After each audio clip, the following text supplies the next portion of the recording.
warahmatullahi wabarakatuh.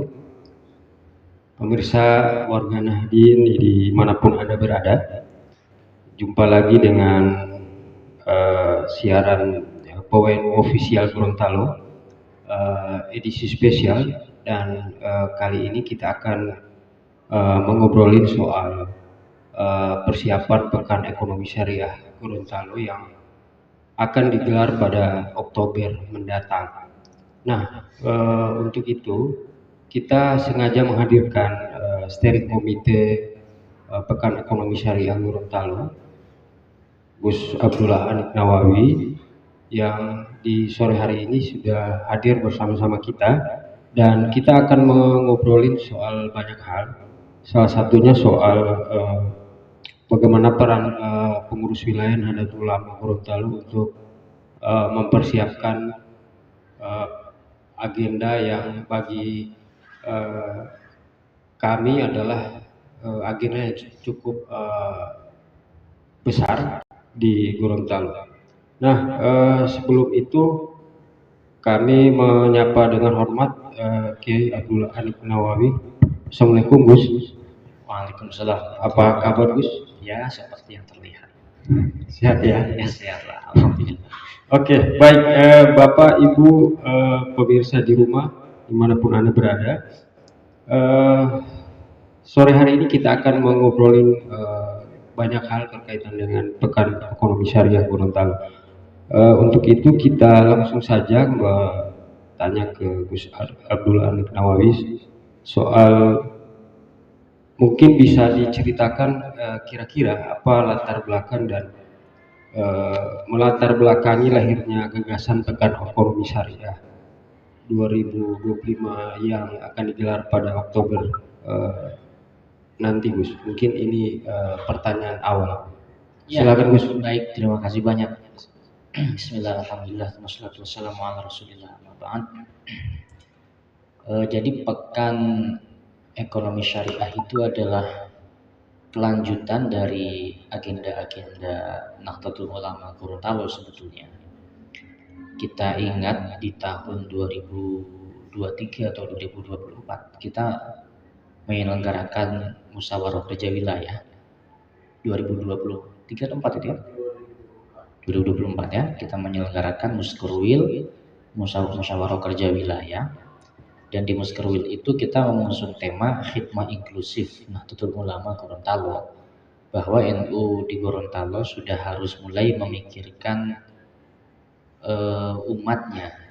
Jadi program-program yang kita susun, kita agendakan itu harus berbasis kepada penyelesaian problem-problem yang terjadi di masyarakat.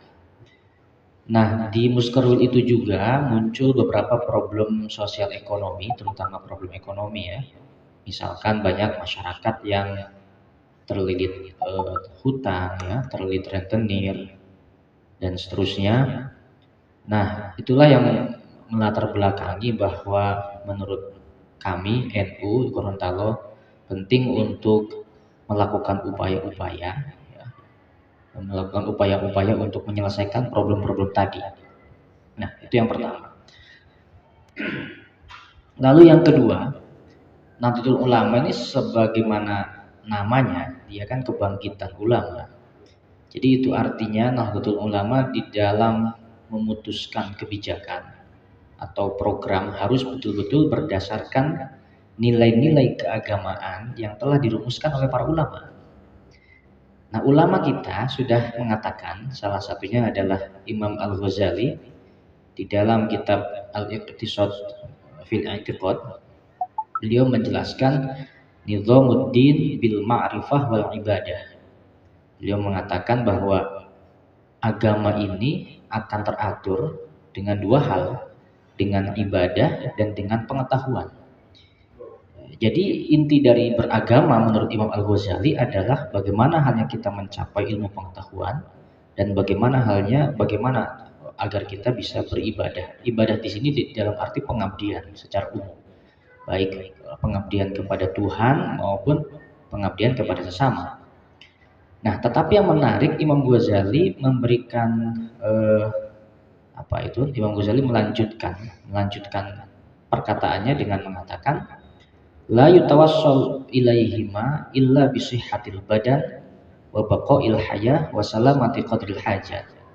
Tetapi agar kita bisa tenang beribadah dan agar kita bisa mendapatkan pengetahuan yang sempurna, yang paripurna, itu semua tidak akan bisa tercapai tanpa adanya kesehatan, tanpa adanya perlindungan kepada jiwa, wasalamati qadril hajat, dan tanpa adanya akses ya kepada kesejahteraan. Jadi itu artinya menurut Imam Ghazali, kalau masyarakatnya masih belum sejahtera, tidak mungkin bisa beribadah dengan tenang dan tidak mungkin bisa mendapatkan pengetahuan yang paripurna. Nah, maka isu ekonomi, isu kesenjangan sosial itu adalah isu agama juga. Agama menekankan kita agar tokoh agama, pemerintah dan sebagainya berkolaborasi untuk menciptakan kesejahteraan. Karena kesejahteraan ini merupakan tonggak penting untuk tercapainya ilmu pengetahuan dan tercapainya tadi itu ya, agar manusia bisa beribadah dengan nyaman. Nah, melihat misalkan data BPS terakhir ya, data BPS 2024, Gorontalo ini peringkat ke-9 daerah termiskin. Ya, Gorontalo peringkat ke-9 daerah termiskin. Pertama sampai ke berapa itu Papua, lalu kemudian Gorontalo ke-9. Nah, itu artinya salah satu tugas Nahdlatul Ulama di Gorontalo adalah bagaimana agar angka kemiskinan itu semakin berkurang. Kenapa? Karena tadi itu Imam Ghazali mengatakan tidak mungkin masyarakat ini bisa beribadah dengan tenang, tidak mungkin masyarakat bisa mencapai pengetahuan yang luar biasa jika keadaan kesejahteraannya masih bermasalah, masih problem. Disitulah pentingnya Pekan Ekonomi Syariah. Nah, jadi Pekan Ekonomi Syariah itu kita maksudkan agar Nahdlatul Ulama Gorontalo membuat rumusan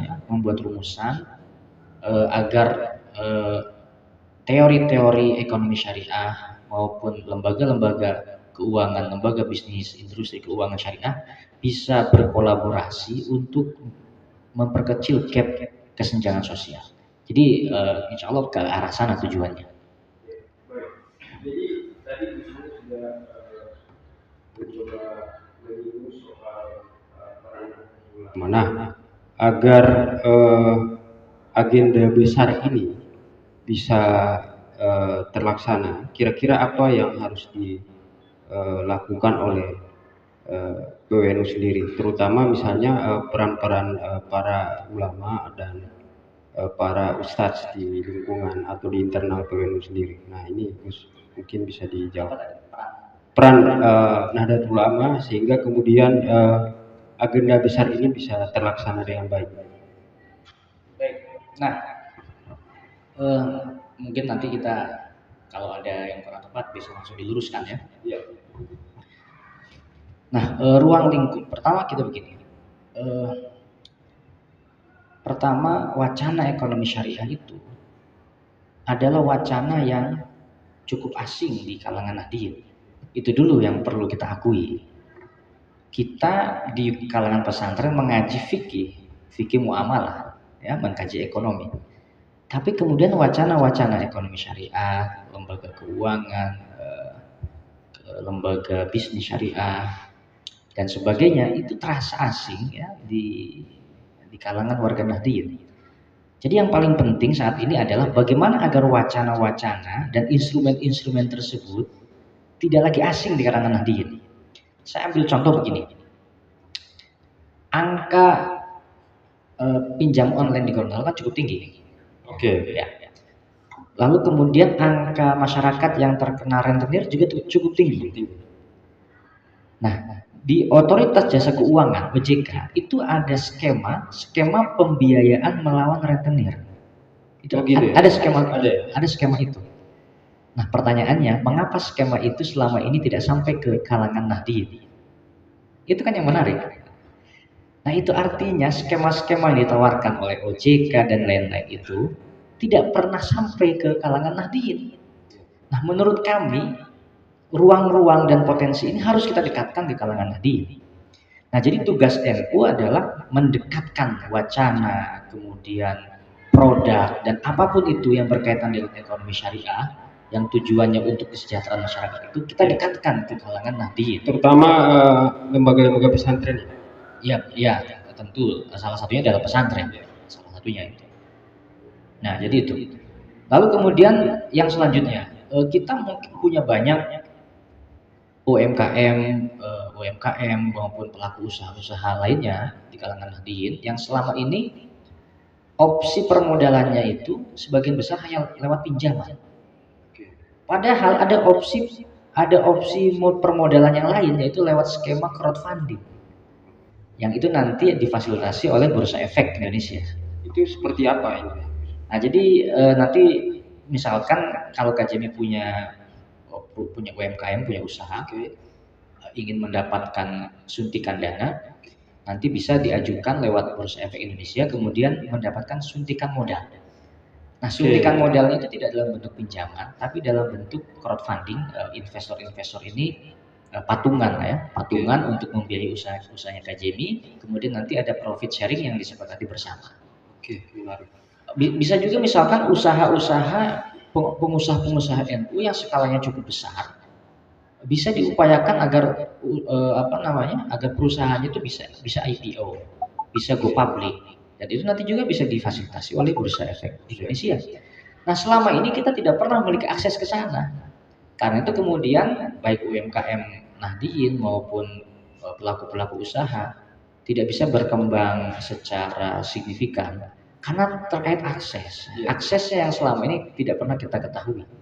Nah, jadi bagi kami Pekan Ekonomi Syariah itu adalah langkah awal agar akses menuju tadi itu ya, lembaga keuangan, kemudian produk keuangan dan sebagainya bisa lebih dekat ke kalangan Nahdliyin.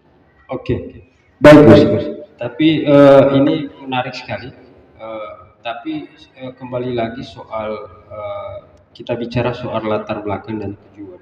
Misalnya apakah kemudian yang menjadi pertanyaan adalah apa sih fokus utama dari agenda besar ini, fokus utamanya dari Pekan Ekonomi Syariah ini? Tentu ya salah satunya adalah bagaimana tadi Gus Hanik sudah menyampaikan agar warga NU dekat dengan wacana, ada literasi soal pasar saham dan sebagainya. Nah, kan tapi itu mungkin bagian-bagian dari itu. Nah, mungkin pertanyaannya adalah mungkin ada fokus utama dari Pekan Ekonomi Syariah. Agak sulit ya menjawabnya ya. Oh gitu ya? Iya, mungkin akan dianggap agak utopis sedikit ya. Cuman perlu kita sampaikan bahwa salah satu poin maqasidus syariah itu adalah hifdzul mal. Hifdzul mal itu memastikan seluruh masyarakat bisa memiliki akses kepada kesejahteraan. Itu hifdzul mal. Bagaimana selama ini upaya dan proses menuju hifdzul mal, kita bisa mengetahuinya paling tidak dari data BPS tadi. Gorontalo masih peringkat ke-9. Itu artinya selama ini upaya dan usaha untuk menuju hifdzul mal di Gorontalo itu belum cukup berhasil ya, bisa dikatakan belum cukup berhasil karena peringkatnya masih peringkat 9. Tetapi kita pun menyadari bahwa pemerintah tidak mungkin bekerja sendirian. Dalam prinsip kebijakan publik ya, dalam prinsip public policy, kebijakan publik, pemerintah tidak mungkin bisa menyelesaikan problem masyarakat sendirian. Mereka butuh partner. Nah, kita ini NU juga kebetulan memiliki 2 tugas. Tugas yang pertama itu ya kita sebagai organisasi diniyah, jam'iyah diniyah, organisasi yang fokus kepada kegiatan-kegiatan dan wacana keagamaan. Lalu yang selanjutnya kita ini adalah jam'iyah ijtimaiyah, organisasi yang juga dirancang agar bisa menyelesaikan atau membantu menyelesaikan problem kemasyarakatan. Nah, jadi memang sudah tugas NU bagaimana hifdzul mal ini bisa betul-betul dirasakan di tengah masyarakat. Nah, tujuannya tentu ke sana. Tapi mencapai hifdzul mal perlu supporting system. Ya, perlu ada ada ekosistem yang kita bangun, perlu ada supporting system juga yang kita bangun. Contohnya ekosistemnya itu kan seperti lembaga keuangan, sektor real ya, dan sebagainya itu ekosistemnya. Tapi juga perlu supporting system. Supporting system misalkan apa? Tingkat literasi. Tingkat literasi kita harus kita akui masih sangat rendah terkait keuangan. Contoh begini, saya mendengar beberapa cerita dari jamaah-jamaah itu, misalkan ada yang pergi entah itu menambang atau mencari ikan dan sebagainya, ketika pulang mendapatkan uang yang cukup banyak, tapi langsung habis dalam beberapa hari. Kenapa? Karena tidak ada perencanaan keuangan. Nah, ada beberapa kasus misalkan ada seseorang yang mencuri uang, ya, temannya, setelah kita cari tahu ternyata dia mencuri uang itu untuk membayar COD kaos. Jadi bukan untuk bertahan hidup, untuk membayar COD kaos. Padahal dia masih memiliki kaos atau pakaian yang cukup banyak. Itu artinya si anak ini belum bisa membedakan mana keinginan, mana kebutuhan. Nah, jadi tidak mungkin kita mencapai tadi itu hifdzul mal dan sebagainya tanpa supporting system. Salah satu supporting systemnya itu adalah literasi. Kemudian salah satu supporting system yang lainnya adalah SDM dan sebagainya. Nah, jadi pekan ekonomi syariah itu kita akan merumuskan itu semua. Jadi nanti kita akan merumuskan roadmap ekonomi syariah Gorontalo. Nah, kalau ada yang bertanya, emangnya NU punya kewenangan membuat roadmap? Mengapa tidak? Roadmap itu bukan tidak bisa dibatasi hanya lembaga tertentu ya. Yang membuat roadmap. NU berhak membuat roadmap ekonomi syariah. Karena kitalah yang paling tahu kebutuhan warga kita. Kita yang paling tahu kebutuhan Nahdien, kebutuhan pesantren, kebutuhan kiai kultur, kita yang tahu kebutuhan jamaah, komunitas nelayan, komunitas petani dan sebagainya. Kita tahu kebutuhan mereka. Ya, karena pengurus-pengurus NU tersebar sampai di tingkat ranting. Nah, karena itu kita juga harus menawarkan roadmap ekonomi syariah itu seperti apa. Nah, salah satu yang akan kita susun di roadmap ekonomi syariah itu adalah terkait supporting system tadi. Harus ada semacam kurikulum tentang perencanaan keuangan. Karena secara jujur saya menyampaikan, kami ini tidak terbiasa dengan perencanaan keuangan. Santri tidak pernah diajarkan perencanaan keuangan syariah. Tidak pernah. Padahal kan Nabi Muhammad dan para sahabat melakukan upaya-upaya itu juga. Nah, jadi nanti itu yang akan kita susun di pekan ekonomi syariah itu. Kita akan menyusun roadmap ekonomi syariah. Di dalam roadmap itu tentu ada peta ya, jalan ekonomi syariah. Ada rencana jangka pendek, jangka menengah dan seterusnya. Salah satunya itu adalah tadi itu menyusun kurikulum dan sebagainya. Lalu kemudian juga kita memaksimalkan lembaga filantropi yang ada untuk bisa membantu hajat masyarakat. Nah, karena menurut kami, bacaan awal kami, antara lembaga keuangan, industri lembaga keuangan syariah dan sebagainya, lembaga filantropi itu tidak saling terhubung. Jadi misalkan gini, perbankan itu hanya fokus mengejar target marketingnya saja. Begitupun juga pegadaian syariah hanya fokus mengejar target marketingnya. Basnas misalkan hanya juga fokus mengejar target marketingnya atau target-target penyaluran saja, pendapatan dan penyaluran zakat. Tapi kan tidak pernah itu semua, menurut kami tidak pernah itu semua dijahit ya. Dijahit sehingga menjadi satu kesatuan, satu ekosistem yang utuh, yang fokus menyelesaikan isu-isu tertentu. Baik. Sebelum ke lebih jauh Gus, terkait tadi Gus Anik sudah menyampaikan bahwa orang NU lebih tahu soal situasi internal warganya sendiri, tahu persis soal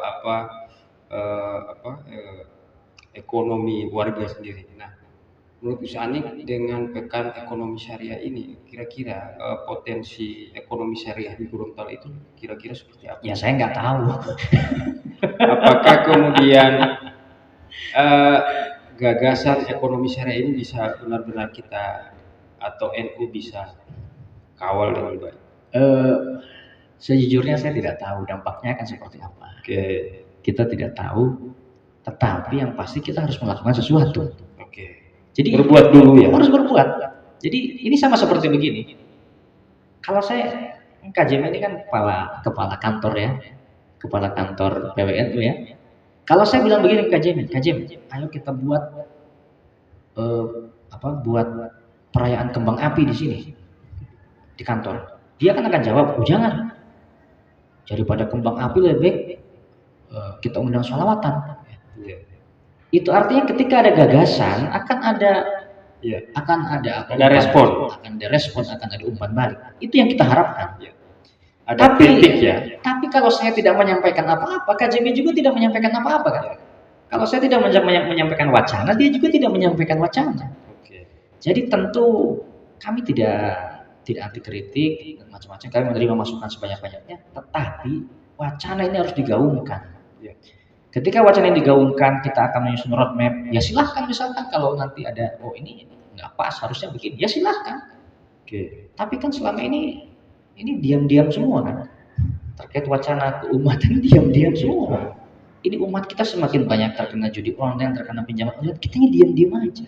Tapi kalau bicara soal khilafiyah itu, nah kalau bicara khilafiyah semangat, soal kunut sebagainya semangat sekali kan.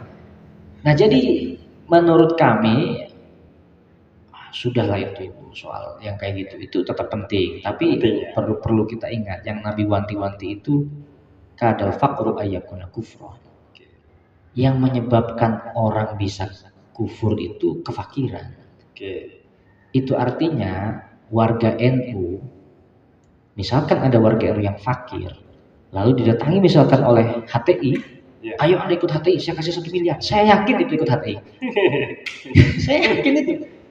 Iya. Nah, kita tidak mungkin menjaga ideologi apa tanpa basis ekonomi yang kuat. Ya, tanpa basis ekonomi. Kita tidak mungkin. Kita semua teriak-teriak soal moderasi beragama. Moderasi beragama itu harus sejahtera dulu. Harus sejahtera, karena untuk bisa mencapai pemahaman yang moderat, Anda harus baca buku yang begitu banyak, harus baca penafsiran-penafsiran yang beragam, itu butuh modal. Kalau orang masih setiap hari disibukkan untuk cari 10.000, 20.000, kapan dia bisa belajar, kapan dia bisa baca buku, kan tidak bisa. Maka menurut kami ini wacana yang sangat penting. Kita lemparkan isu ini, sejauh mana isu ini akan berkembang, sejauh mana respon, justru kami menunggu bola saljunya itu. Nanti dari sebelah sana ada yang komentar, sebelah sini ada komentar, itu justru yang kami tunggu. Nah, jadi dengan adanya sebuah wacana akan ada dinamika, akan ada dialektika, itu yang kami tunggu. Tapi kalau tidak ada wacana yang ditawarkan, tidak ada dialektika. Baik. Jadi kalau misalkan ada sebagian orang, kenapa pekan ekonomi syariah seperti ini? Ya sudah ente yang buat. Ente juga selama ini kan nggak buat. Jadi kalau ada yang misalkan nggak boleh seperti itu, ya sudah ente kasih tahu bagaimana pekan ekonomi syariah yang benar. Baik. Kalau dijawab lagi misalkan, kami sudah buat, tapi nyatanya kita NU tidak pernah diajak-ajak kan gitu. Untuk bicara soal. Iya, tidak pernah diajak-ajak kita. NU ini kan hanya diajak-ajak kalau ada demo, ada kerusuhan, tolong NU menenangkan masyarakat dan sebagainya. Iya. Ini NU hanya diajak-ajak untuk jadi pemadam kebakaran. Tapi soal isu-isu kemaslahatan kita nggak pernah diajak. Nah, menurut kami ini NU sudah saatnya NU mengambil wacana itu. Kita sudah saatnya tampil. Kita jangan mau hanya jadi objek, hanya jadi objek penelitian dan sebagainya. Nggak bisa. Kita harus bergerak. Kitalah yang tahu kebutuhan kita yang tahu kelemahan kita juga yang tahu cara menambal kelemahan-kelemahan itu. Oke, baik Gus. Tadi Gus Hanik sudah menjelaskan bahwa salah satu agenda utama dari Pekan Ekonomi Syariah yang akan digelar pada Oktober nanti ini kan salah satunya adalah membuat peta jalan atau roadmap soal ekonomi syariah Gorontalo.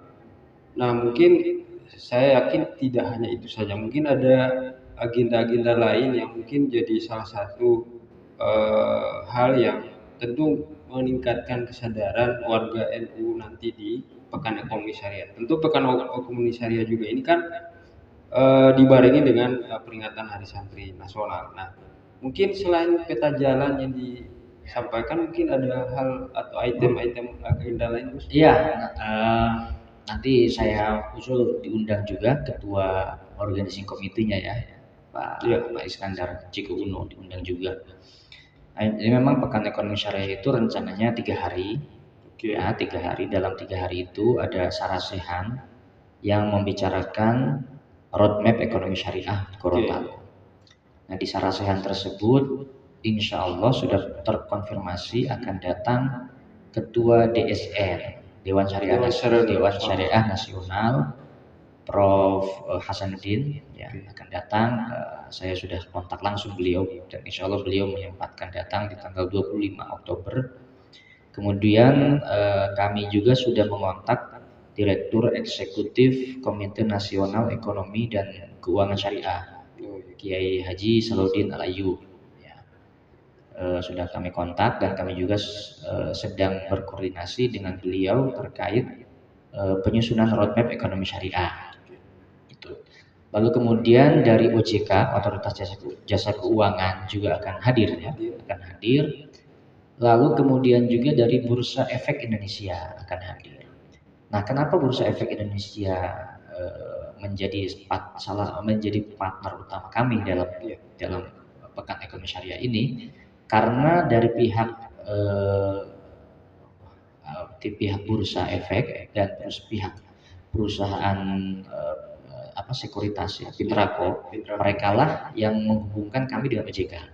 Jadi awalnya obrolan kami dengan Pak Surya dari pihak Pintrako, kemudian dengan Pak Mario, Kepala Kantor Wilayah Bursa Efek. Awalnya obrolannya dengan mereka berdua, ya. Kami, saya dan teman-teman melakukan diskusi dengan mereka berdua. Kita menyampaikan gagasan soal Pekan Ekonomi Syariah. Lalu mereka juga menawarkan ide yang menurut kami cukup bagus. Mereka menyampaikan data bahwa angka investasi bodong di Gorontalo ini tertinggi. Ya. Ya, jadi masyarakat Gorontalo yang paling tinggi tertipu investasi bodong.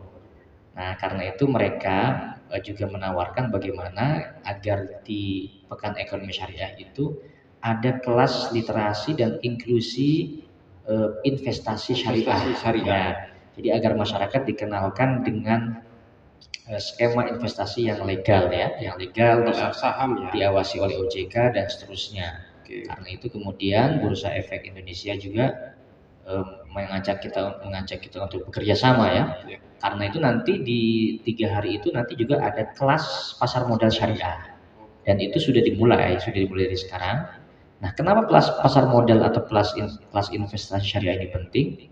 Ya karena masyarakat harus tahu bagaimana investasi yang tepat, investasi yang legal, investasi yang diawasi oleh OJK itu yang seperti apa. Apalagi yang syariah, ya. Apalagi yang syariah. Nah, secara khusus kita diberikan tanggung jawab oleh OJK dan Bursa Efek agar angka investasi bodong yang tinggi ini juga diimbangi oleh angka inklusi yang tinggi.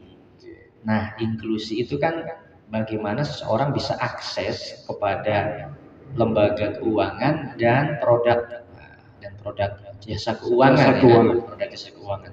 Nah, bagaimana kita bisa mengakses itu? Nah, masyarakat ini selama ini tidak memiliki akses. Kalau mereka ingin investasi itu bagaimana caranya? Nah, tidak punya akses ke sana. Maka kemudian kita bergandengan tangan dengan Bursa Efek agar angka inklusi ini naik, agar semakin banyak masyarakat yang paham ternyata untuk berinvestasi itu cukup mudah. Kalau kita ingin terlibat di pasar modal syariah, ingin membeli saham syariah, itu ternyata caranya mudah. Kemudian tidak perlu diwakilkan ke orang lain. Justru kalau diwakilkan ke orang lain itu berbahaya dan seterusnya, ya. Nah, jadi itu nanti salah satu agenda kita. Nah, selain itu nanti ada juga bazar. Ada bazar, kita akan bazar apa? Ya, akan buat pameran, ya. Ya, pameran apa saja yang bisa dipamerkan nanti kita pamerkan itu.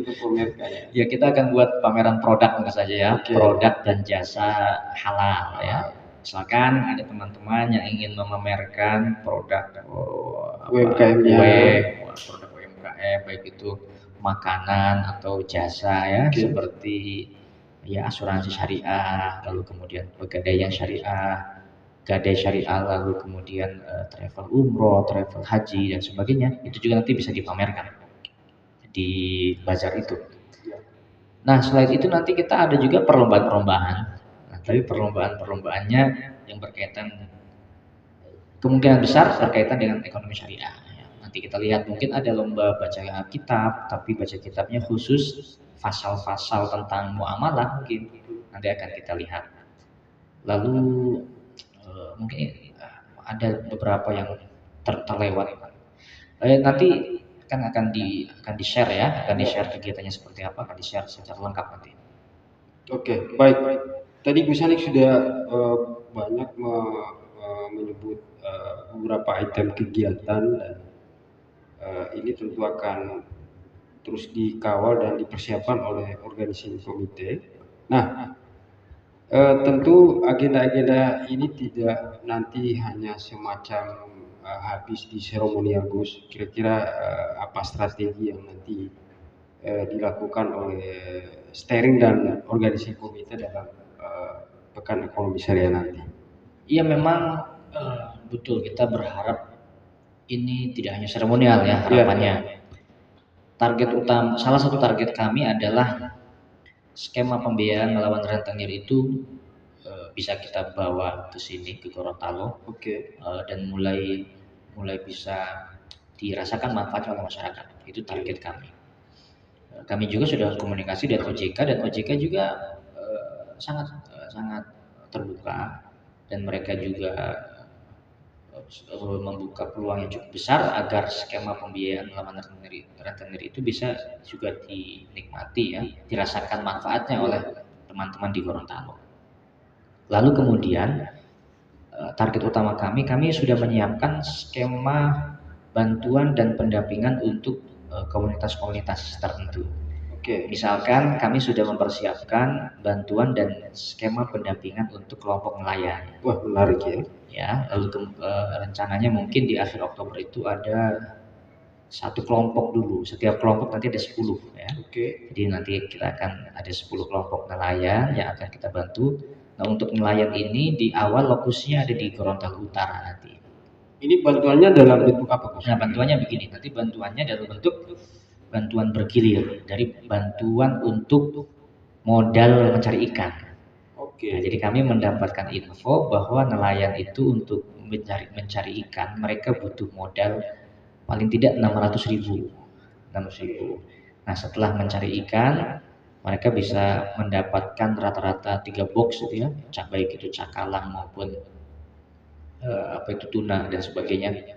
Setiap satu box itu harganya sekitar 750.000. Jadi 3 box bisa menutupi itu. Nah, pertanyaannya kan menarik. Kalau hasil dari mencari ikan itu cukup bagus, mengapa nelayan tidak punya modal untuk mencari ikan? Sekali lagi soal literasi keuangan, soal perencanaan keuangan. Karena biasanya berapapun yang didapatkan itu habis gitu. Nah, jadi itulah yang kita maksud dengan penyaluran dan pendampingan. Jadi nanti kita bentuk tim, yang timnya itu bukan hanya menyalurkan tapi mendampingi. Ya misalkan nelayan A kita kasih bantuan 600.000, setelah dia pulang misalkan dapat ikan yang kimahnya itu 2 juta misalkan ya. Setelah dijual mendapatkan keuntungan 2 juta, maka dari 2 juta itu 600.000-nya akan kita tahan. Yang kita berikan sisanya itu keuntungan setelah dipotong biaya operasional. Ini untuk apa? Untuk biaya mencari ikan berikutnya. Nah, gitu. Jadi kita akan membantu mereka di dalam pengelolaan keuangannya. Nah, nanti juga ada tabungan, kita memotivasi untuk menabung agar nanti modal 600.000 ini sepenuhnya bisa dimiliki oleh nelayan. Ketika tabungan itu sudah genap 600.000, maka 600.000 yang awal ini untuk memberi modal ke nelayan yang lain gitu. Jadi kita harapkan dari 10 nelayan setelah jangka waktu beberapa bulan bisa 20 dan seterusnya ya. Jadi skemanya bantuan bergilir nanti. Nah, itu juga yang akan kita lakukan ke kelompok, misalkan kelompok petani, kelompok UMKM kan seperti itu polanya, tapi tentu besaran dan cara pendampingannya yang berbeda. Nah, itu beberapa hal yang akan kita lakukan setelah pekan ekonomi syariah itu. Nah, jadi tujuan dari Pekan Ekonomi Syariah ini sekali lagi tujuan utamanya agar kita punya peta ya, punya peta jalan yang kita sepakati bersama. Kita harus turut andil di dalam menyelesaikan problem ekonomi terutama. Bagaimana petanya? Nah, langkahnya bagaimana? Nah, setelah kita sepakati ya kita harus bergerak bersama-sama. Ya, baik, menarik sekali Gus. Dan tadi saya cukup menyimak apa yang disampaikan Gus Anik tadi. Gus Anik sudah menyampaikan bahwa dalam Pekan Ekonomi Syariah ini beberapa lembaga keuangan ini juga terlibat. Misalnya ada OJK, ada Bursa Efek, ada lembaga keuangan syariah yang lain. Tapi kemudian tidak ada, Gus Anik tidak menyebut pemerintah. Sementara ini program bagi saya ini cukup menarik karena ini juga turut andil membantu pemerintah dalam hal meningkatkan ekonomi masyarakat khususnya. Nah, sejauh mana misalnya steering committee dan organizing committee, apakah gagasan ini sudah sampai ke telinga pemerintah atau seperti apa, atau sudah ada komunikasi dengan pemerintah sejauh ini Gus? Mungkin provinsi atau kota seperti apa Gus? Kami sudah menghubungi pihak Pemprov ya untuk menyampaikan gagasan ini, tapi belum ketemu karena fokus utama kami beberapa waktu sebelumnya itu adalah berkomunikasi dan mendapatkan info sebanyak-banyaknya dari OJK dan Bursa Efek Indonesia sebagai partner utama kita di dalam Pekan Ekonomi Syariah ini. Nah, jadi beberapa kali kita melakukan pertemuan baik offline maupun online dengan OJK ya. Dan OJK terakhir kita saya, Pak Ketua PWNU dan beberapa teman diundang oleh OJK di kantor perwakilan di Manado. Kita juga bertemu. Jadi tentu saja pasti kita akan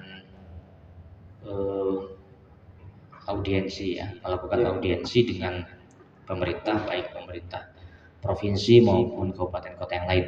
Cuman tinggal menunggu waktu yang tepat karena kita juga harus mempersiapkan setidaknya konsep kegiatannya ketika kita akan berkomunikasi dengan pemerintah itu konsep kegiatannya sudah ya 70 atau 80% matang begitu. Oke, baik Gus. Dan mungkin sebelum menutup, mungkin ada pertanyaan mungkin seperti ini Gus. Mungkin pesan terhadap mungkin warga NU ya, terutama generasi muda agar mereka bisa punya mindset bahwa penting membangun ekonomi syariah ini. Nah, kira-kira dari Gus Anik sendiri, kira-kira apa yang bisa disampaikan ke warga NU dan khususnya anak-anak muda terkait ekonomi syariah? Ya, jadi prinsip utama dalam ekonomi syariah itu ada 3 sebetulnya. Ya banyak, tapi yang sering dikemukakan itu setidaknya 3. Yang pertama, ekonomi syariah itu adalah sebuah sistem dan kegiatan ekonomi yang terbebas dari unsur riba. Ya. Lalu yang kedua, terbebas dari unsur ketidakpastian atau horor. Yang ketiga itu terbebas dari unsur maisir, judi, spekulasi. Ya. Tapi kalau kita mau kejar lebih jauh, kita mau gali lebih dalam, mengapa syariat melarang 3 poin ini? Nah, jawabannya karena 3 poin ini berdampak cukup masif dan cukup luar biasa di dalam kesenjangan sosial. Ya. Itu artinya ekonomi syariah itu harus betul-betul bisa dirasakan manfaatnya setidaknya di dalam tadi itu ya, kesejahteraan sosial. Nah, tidak ada artinya menurut kami ketika lembaga keuangan syariah itu profitnya terus naik, tapi lembaga bisnis syariah profitnya terus naik, tapi masyarakat tambah miskin. Tidak ada gunanya menurut kami. Masyarakat tambah miskin, masyarakat di bawah tetap kena rentenir, dikejar-kejar bunga yang cukup tinggi, apa gunanya? Karena di dalam undang-undang perbankan pun kita, eh, apa namanya, tujuan didirikan bank itu kan untuk kesejahteraan. Itu bank konvensional, apalagi bank syariah. Nah, itu artinya syariah itu jangan hanya berhenti di level transaksinya, di level akadnya, Tapi soal tapi pendampingan. substansinya juga harus syariah juga. Oke. Substansinya ada. Apa bedanya minjem uang di bank konvensional dengan bank syariah? Oh, kalau di sana ada bunganya, di sini mudharabah. Oke. Iya, itu kan di level transaksinya. Oke. Tapi di level substansinya, apakah orang yang pinjam uang di bank syariah itu lebih sejahtera misalkan dibandingkan yang pinjam uang di bank konvensional? Iya. Kayaknya tidak sampai ke sana gitu. Ya, apa bedanya kredit dari bank konvensional dengan bank syariah? Yang satu pakai bunga, yang satu sistem mudharabah. Ya oke, itu di level akad, di level transaksi. Tapi pertanyaan berikutnya, apakah kredit yang diberikan oleh bank konvensional dengan bank syariah itu ada perbedaan di dalam mengentaskan kemiskinan, mengurangi gap kesenjangan? Apakah ada dampak ke sana? Itu yang kami kritik sebetulnya ya. Itu yang kami kritik. Lalu selanjutnya lembaga filantropi. Ini lembaga filantropi Disebut aja Gus, nggak apa-apa. iya, ya banyak. Jadi yang menarik tuh begini Kak Jem, bukan soal disebut atau enggak ya. Iya, iya. Yang menarik itu begini. Kalau kita ngaji di pesantren, di kitab-kitab tentang zakat, ada keterangan begini, zakat itu harus bisa memenuhi kebutuhan dasar penerima zakat selama 1 tahun. Jadi itu artinya kalau si A itu berhak menerima zakat, maka zakat yang diberikan ke si A itu harus bisa memenuhi kebutuhannya paling tidak selama 1 tahun. Ini pandangan beberapa kalangan dari mazhab Syafi'i. Pandangan ulama lain lebih ekstrim, harus bisa memenuhi kebutuhannya sepanjang hidupnya. Nah, saya kemudian membayangkan begini, jika zakat itu harus bisa memenuhi kebutuhan dia selama 1 tahun, berapa besar zakatnya? Ya kan? Karena zakat misalkan 10 juta, 3 bulan, 5 bulan sudah habis. Ya. Jadi berapa besar zakatnya? Nah ternyata bukan soal besar atau kecilnya, tapi soal pendampingan. Nah apakah lembaga-lembaga filantropi yang sudah ada, seperti Basnas dan lain-lain itu sudah melakukan tugas itu? Jangan-jangan baru sekedar menyalurkan, tapi pendampingannya nggak ada. Atau jangan-jangan selama ini lembaga filantropi hanya memenuhi orientasi politiknya penguasa kan? Itu juga kritikan banyak pihak kan? Nah karena itu sekali lagi yang isu lain misalkan PNS dipaksa untuk zakat profesi 2,5% dan ditagih per bulan. Oh semangatnya bagus menurut saya agar orang semangat zakat. Sadar zakat itu sudah semangatnya bagus, sudah dapat ya. Betul. Tetapi yang saya perhatikan ini kebijakan ini tidak memperhatikan kemaslahatan bagi PNS itu sendiri. Karena PNS itu setelah kami kalkulasi zakatnya, gajinya itu selama 1 tahun kalaupun dikalkulasi tidak mencapai nisab zakat. Jadi seharusnya PNS yang saya berbicara PNS misalnya kayak guru-guru ya. Saya tidak tahu kalau ada PNS misalkan yang gajinya 20 juta per bulan, saya nggak tahu. Ini saya berbicara PNS yang gajinya dengan tunjangannya di angka 7 juta, 8 juta. Itu kan kalau dikalikan 1 tahun paling tidak sampai 100 juta kan? Tidak sampai 100 juta. Nah, sedangkan nisab zakat profesi itu 85 gram emas. Itu artinya kalau sekarang emas itu di angka 1,5 saja 100 juta lebih.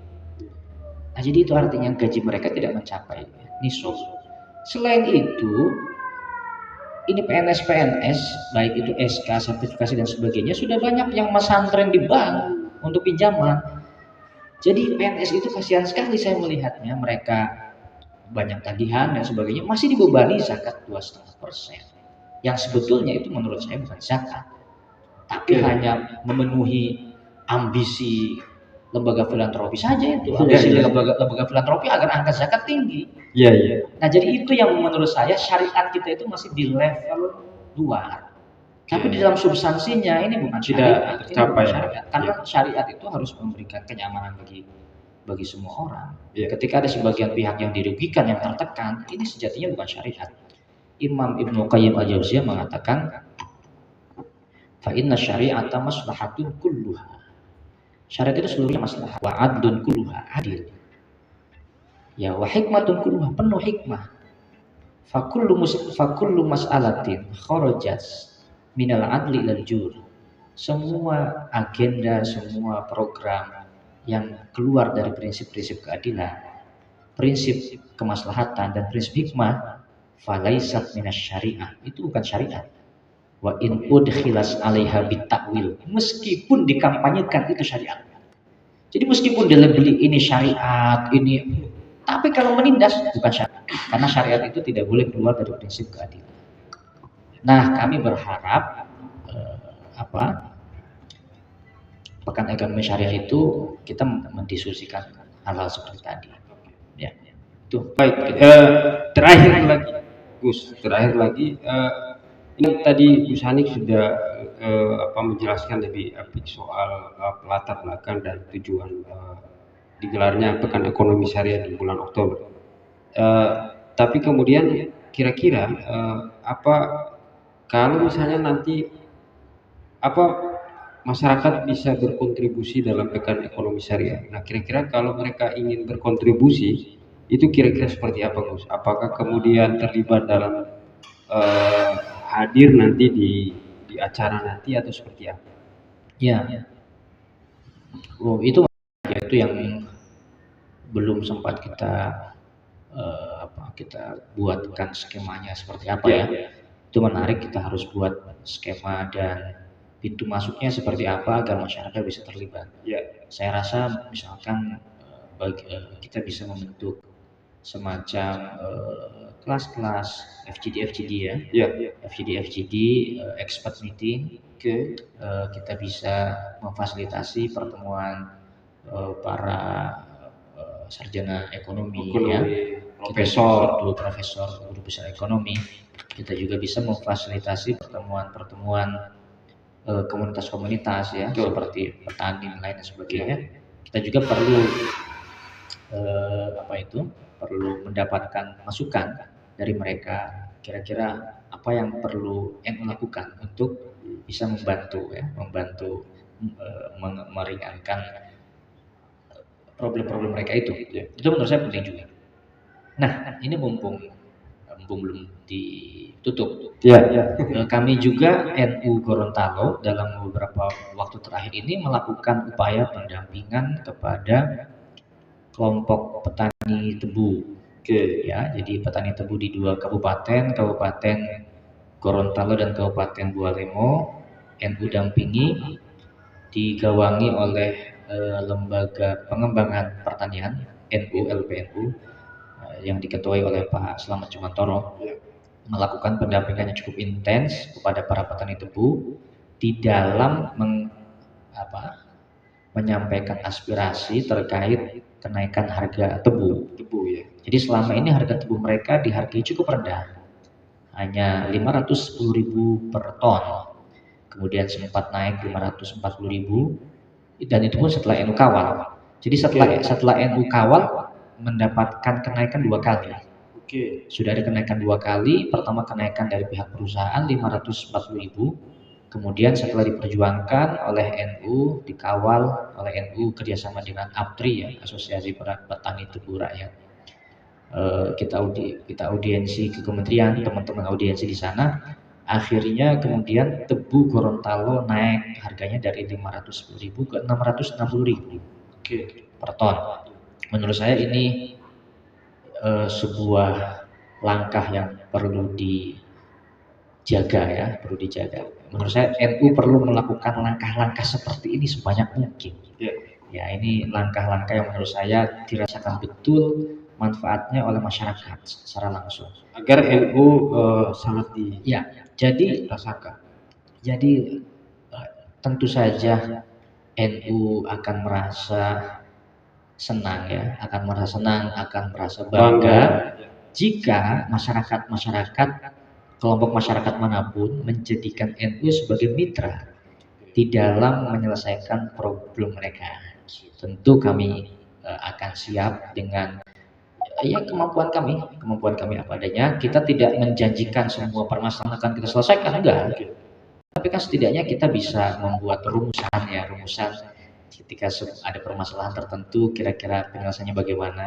Kita akan diskusi dengan banyak pihak, kita akan diskusi dengan stakeholder yang ada. Jadi itu yang bisa NU lakukan. NU bisa menjadi wasilah ya, bisa menjadi wasilah jembatan dari kemaslahatan.